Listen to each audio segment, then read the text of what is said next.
ಆಸ್ತಿ ವಿಚಾರದಲ್ಲಿ ಎಷ್ಟೇ ಎಚ್ಚರಿಕೆಯಿಂದ ಇದ್ದರೂ ವ್ಯಾಜ್ಯಗಳು ಉಂಟಾಗುತ್ತಲೇ ಇರುತ್ತವೆ.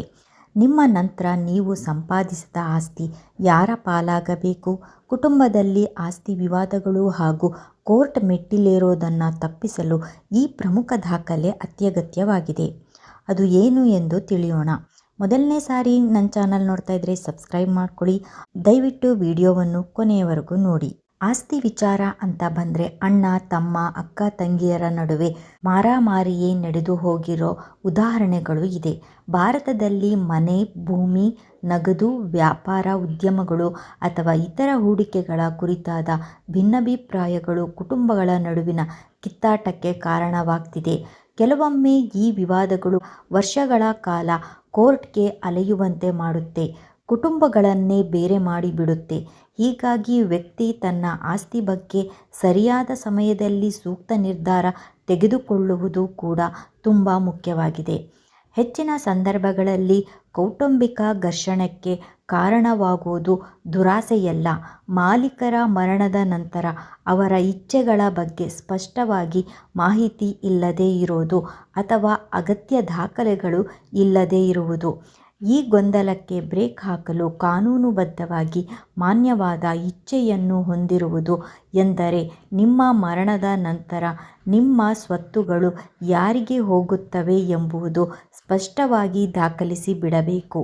ಉತ್ತರಾಧಿಕಾರಿಗಳನ್ನು ಸ್ಪಷ್ಟವಾಗಿ ಹೆಸರಿಸುವ ಮತ್ತು ಸ್ವತ್ತುಗಳನ್ನು ವಿವರಿಸುವ ಪರಿಣಾಮಕಾರಿ ವಿಲ್ ಸಿದ್ಧಪಡಿಸುವುದು ಬಹಳ ಮುಖ್ಯ. ನಮ್ಮ ನಂತರ ನಮ್ಮ ಆಸ್ತಿ ಯಾರಿಗೆ ಹೋಗಬೇಕು ಅನ್ನೋದರ ಸಂಪೂರ್ಣ ಮಾಹಿತಿ ಆ ವಿಲ್ನಲ್ಲಿ ಇರಬೇಕು.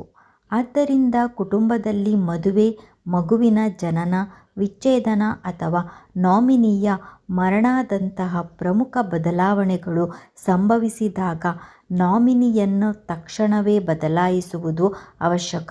ನಿಮ್ಮ ನಾಮಿನಿ ದಾಖಲೆಗಳು ಮತ್ತು ನಿಮ್ಮ ವಿಲ್ಲಿನಲ್ಲಿ ಬರೆದಿರುವ ಇಚ್ಛೆ ಸ್ಪಷ್ಟವಾಗಿದ್ದರೆ ಗಲಾಟೆ, ಘರ್ಷಣೆಗಳೇ ಇರೋದಿಲ್ಲ.